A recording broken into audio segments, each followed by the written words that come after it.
Hello, my dear. I'll read a good night story to you. Here I have a book with an old novel. It's from Jane Austen, Pride and Prejudice. Today I'll read chapter 13.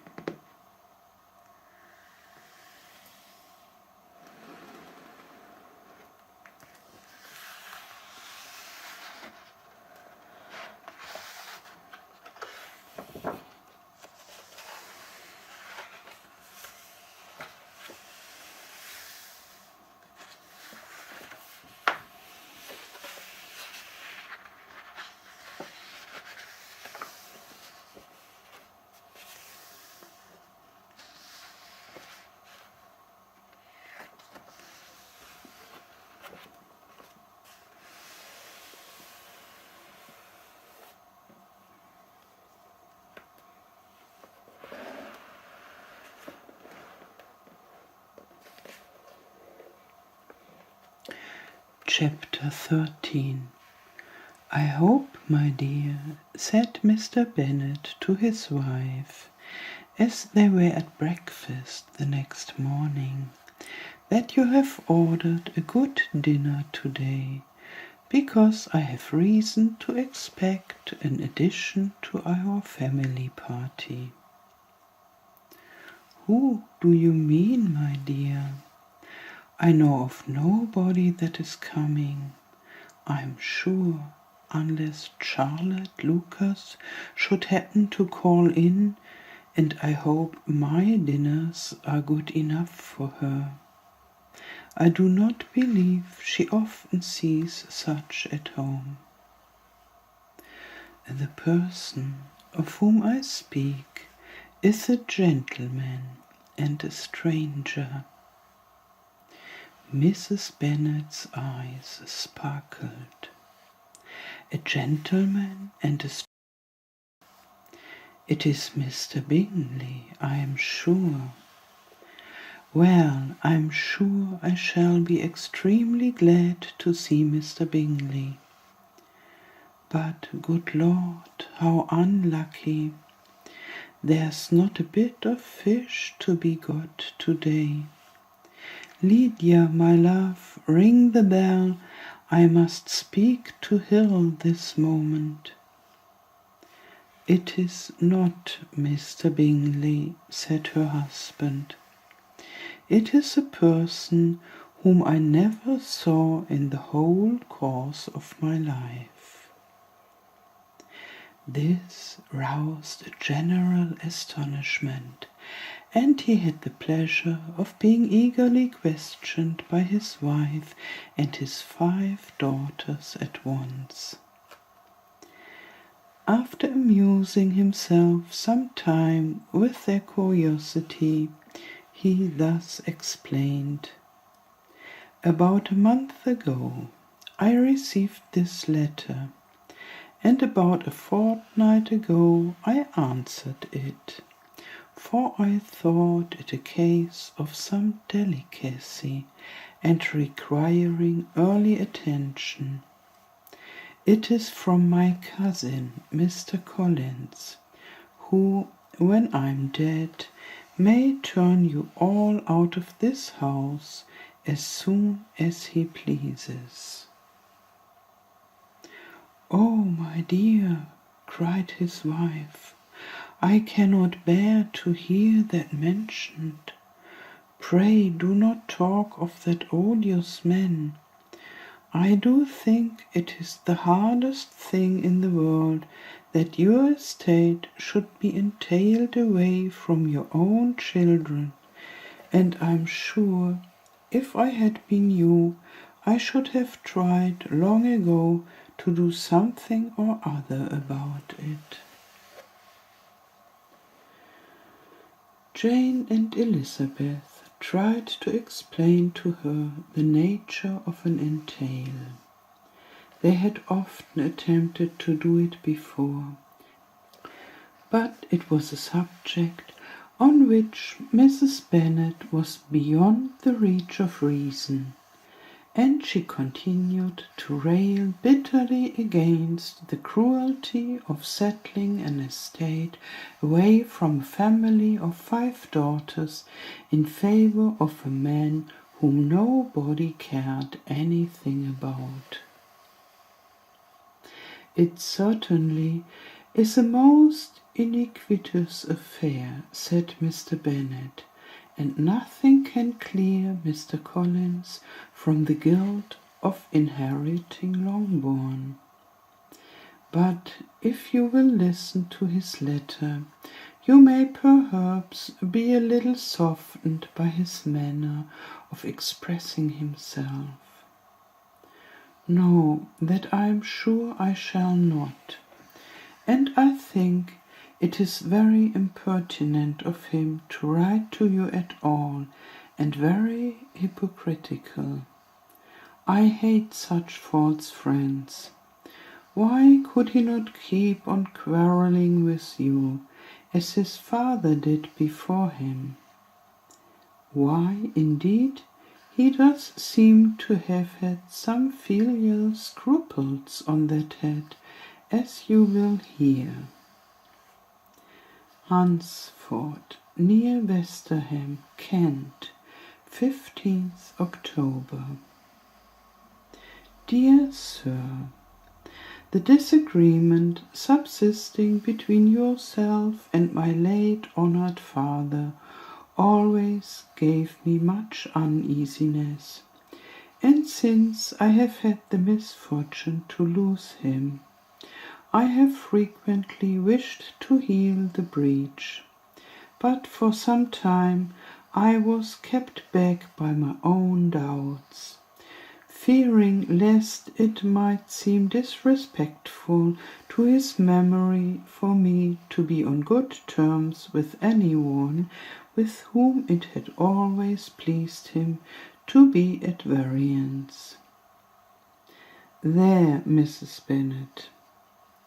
My mind, however, is now made up on the subject, for having received ordination at Easter, I have been so fortunate as to be distinguished by the patronage of the Right Honourable Lady Catherine de Bourgh, widow of Sir Louis de Bourgh, whose bounty and beneficence has preferred me to the valuable rectory of his parish, where it shall be my earnest endeavour to demean myself with grateful respect towards her ladyship, and be ever ready to perform those rites and ceremonies which are instituted by the Church of England. As a clergyman, however,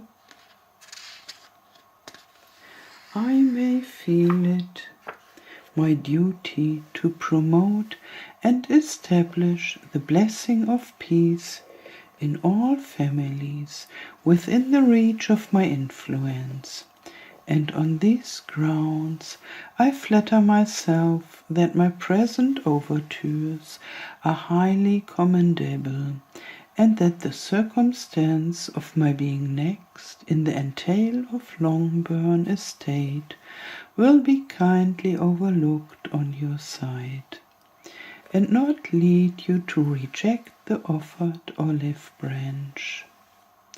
I cannot be otherwise than concerned at being the means of injuring your amiable daughters, and beg leave to apologize for it, as well as to assure you of my readiness to make them every possible amends.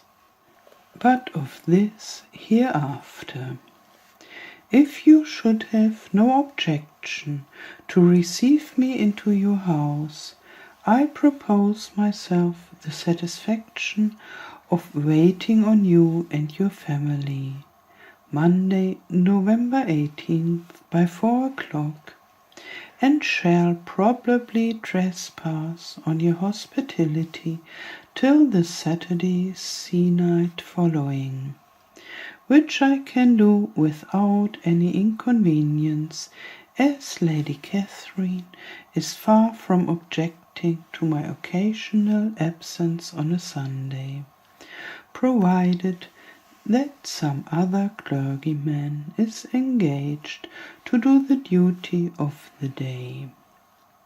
I remain, dear sir, with respectful compliments to your lady and daughters, your well-wisher and friend, William Collins. At 4 o'clock, therefore, we may expect this peacemaking gentleman, said Mr. Bennet, as he folded up the letter. He seems to be a most conscientious and polite young man, upon my word, and I doubt not will prove a valuable acquaintance, especially if Lady Catherine should be so indulgent as to let him come to us again.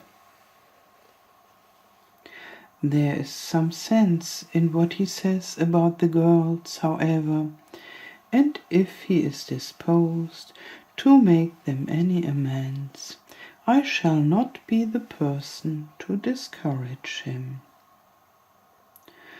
Though it is difficult, said Jane, to guess in what way he can mean to make us the atonement he thinks our due. The wish is certainly to his credit.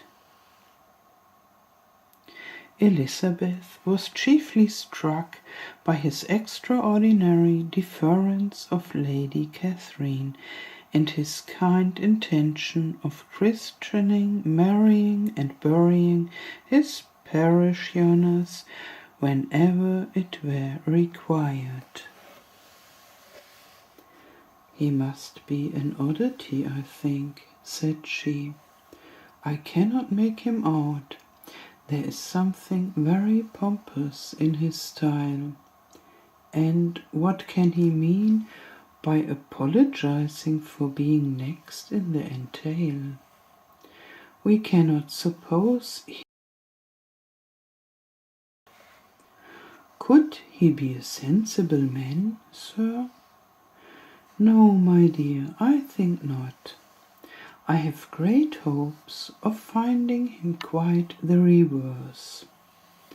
There is a mixture of servility and self-importance in his letter, which promises well.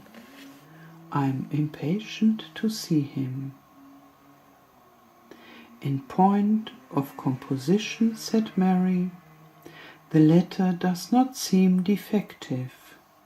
The idea of the olive branch, perhaps, is not wholly new, yet I think it is well expressed. To Catherine and Lydia, neither the letter nor its writer were in any degree interesting. It was next to impossible that their cousin should come in a scarlet coat, and it was now some weeks since they had received pleasure from the society of a man in any other colour. As for their mother, Mr. Collins' letter had done away much of her ill will, and she was preparing to see him with a degree of composure which astonished her husband and daughters. Mr. Collins was punctual to his time, and was received with great politeness by the whole family. Mr. Bennet indeed said little, but the ladies were really enough to talk, and Mr. Collins seemed neither in need of encouragement nor inclined to be silent himself. He was a tall, heavy-looking young man of 25. His air was grave and stately, and his manners were very formal. He had not been long seated before he complimented Mrs. Bennet on having so fine a family of daughters. Said he had heard much of their beauty, but that in this instance fame had fallen short of the truth, and added that he did not doubt her seeing them all in due time disposed of in marriage. This gallantry was not much to the taste of some of his hearers, but Mrs. Bennet, who quarrelled with no compliments, answered most readily, "You are very kind, I'm sure, and I wish with all my heart it may prove so, for else there will be destitute enough. Things are settled so oddly."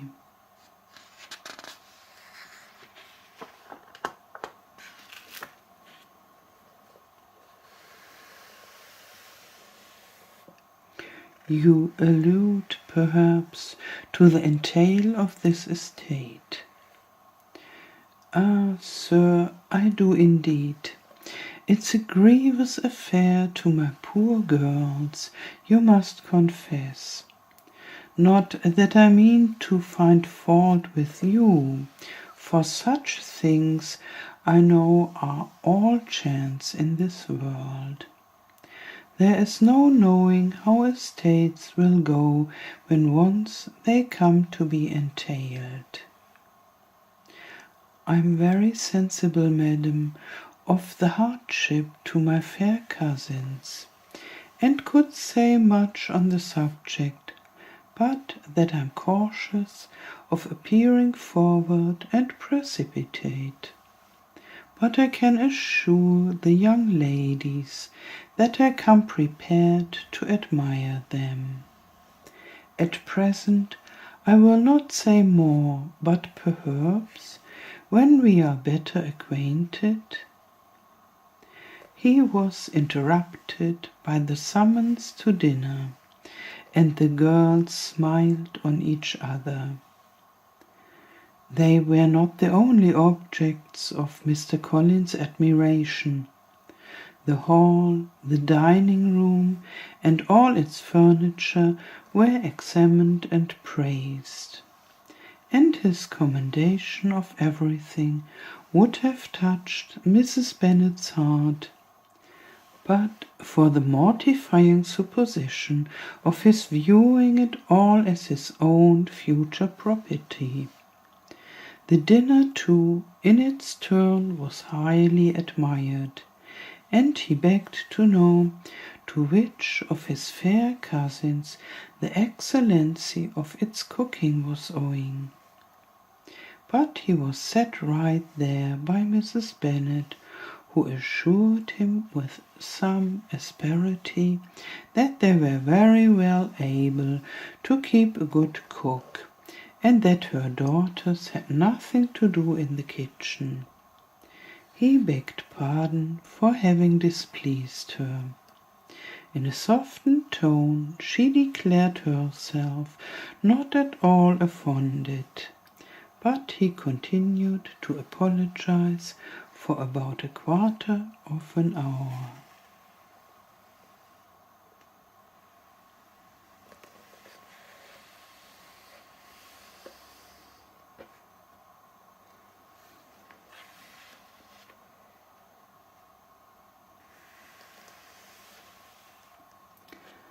Sleep well and have nice dreams.